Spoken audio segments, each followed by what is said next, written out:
Hai guys, kenalkan nama gue Setio. Pada kesempatan kali ini gue ingin sharing-sharing ilmu aja mengenai apa yang pernah gue dapat dari bahan kuliah, diskusi, dan bahan bacaan. Jadi kalau misalkan ada kesalahan yang gue sampaikan nanti, mohon dikoreksi ya. Oke, kita langsung aja ke materinya. Nah, pada kesempatan kali ini gue ingin menjelaskan seputar mitigasi bencana bagian pendahuluan. Nah, sebelum kita lebih jauh lagi mengetahui tentang mitigasi bencana, kita terlebih dahulu perlu mengetahui tentang definisi-definisi dari beberapa istilah dari seputar mitigasi bencana. Nah, apa sih bencana itu sendiri, bahaya, kerentanan, risiko, dan mitigasi. Oke, langsung aja. Bencana dan bahaya. Definisi gue ambil dari Undang-Undang Nomor 24 Tahun 2007 mengenai penanggulangan bencana. Nah, dari definisi ini kita bisa menggarisbawahi beberapa hal tentang bencana, bahwa bencana itu merupakan peristiwa atau rangkaian peristiwa yang mengancam dan mengganggu kehidupan dan penghidupan masyarakat. Jadi yang pertama yang perlu digarisbawahi itu adalah si bencana ini merupakan peristiwa yang bisa mengganggu kehidupan masyarakat. Yang kedua, si bencana ini bisa disebabkan oleh faktor alam, faktor non-alam, maupun faktor manusia. Nah, dari faktor alam bisa menimbulkan bencana alam seperti longsor, banjir, gempa bumi, gunung meletus, tsunami, dan sebagainya. Nah, dari faktor non-alam bisa menyebabkan bencana sosial. Sedangkan kalau faktor manusia itu bisa menyebabkan bencana yang diakibatkan oleh ulah manusia sendiri itu. Nah, contohnya itu bencana akibat kegagalan teknologi. Nah, yang ketiga yang perlu digarisbawahi adalah si bencana ini bisa mengakibatkan timbulnya korban jiwa, kerusakan lingkungan, kerugian harta benda, dan dampak psikologis. Nah, selanjutnya kita definisi tentang bahaya. Bahaya merupakan suatu kondisi secara alamiah maupun karena ulah manusia yang berpotensi menimbulkan kerusakan atau kerugian dan kehilangan jiwa manusia. Nah, perlu kita garis bawahi lagi bahwa bencana ini juga perlu diakibatkan karena adanya interaksi antara si lingkungan dengan manusia. Nah, contohnya, misalkan ada gunung api nih di suatu pulau, tapi di pulau itu nggak ada manusia. Nah, itu tuh nggak bisa disebut sebagai bencana. Nah, itu tuh disebut sebagai fenomena alam saja. Oke, kita lihat ilustrasinya aja. Nah, lingkaran merah ini adalah kita sebut sebagai bahaya. Sedangkan rumah ini kita anggap sebagai si manusianya. Jadi jika di satu lingkungan itu ada bahaya dan ada si manusianya. Nah, ini tuh bisa berpotensi mengakibatkan bencana seperti yang gambar di sampingnya.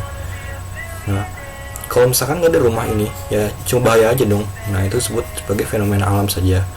Nah, rumah ini karena ada bahaya, dia mempunyai tingkat kerentanan dan risiko. Nah, apa itu risiko?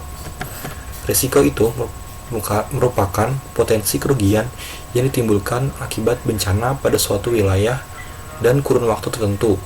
Nah, itu bisa dapat berupa kematian, luka, sakit jiwa, hilangnya rasa aman, mengungsi, ataupun kerusakan kehilangan harta benda, serta gangguan kegiatan masyarakat lainnya. Nah, dari bencana, bahaya dan risiko ini, nah apa yang harus kita lakukan nih untuk agar mengurangi si akibat dari bencana tersebut? Nah, diperlukan suatu mitigasi. Mitigasi ini merupakan serangkaian upaya untuk mengurangi risiko bencana, baik melalui pembangunan fisik, penyadaran, dan peningkatan kemampuan menghadapi ancaman bencana. Jadi, mitigasi itu intinya kita itu mengurangi risiko bencana tersebut. Misalkan nih tadi, kayak ada di lereng itu ada si bahayanya yang merah itu. Nah, apa nih yang dapat kita lakukan nih agar mengurangi risiko dari si rumah ini? Nah, cara paling ujung dari mitigasi itu merupakan adalah menghindari. Jadi ya biar nggak terjadi bencana gini, ya rumahnya dipindahin aja gitu, nggak usah bangun rumah di dekat sini gitu, di dekat lereng yang ada bahayanya. Lanjut. Nah, mitigasi ini merupakan salah satu kegiatan dari rangkaian penanggulangan bencana. Nah, disebut sebagai siklus manajemen bencana.